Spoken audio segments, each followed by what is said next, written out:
na pag nagpatawad talaga ay mula sa puso, mga kapatid.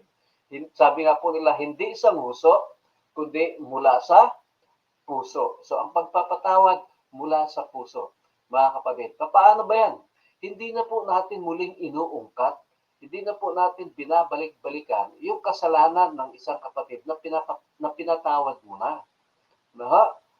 Hindi na, kumbaga ay kakalimutan ng lahat. Ang Panginoon nga po, di ba, ang sabi nga niya ay, no, ay parang ang kasalanan ay ibinaon niya sa kailaliman ng karagatan. Ano, at ibinaon niya sa limot, mga kapatid. Ganun po pala yun. No? Kasi, tingnan nyo mamaya mga kapatid, kapag tayo ay mabilis magpatawad, ano, pero sa huso lang, hindi sa puso, meron din pong epekto sa ating buhayan. So, you cannot be completely happy or free until you can let go of your hurt and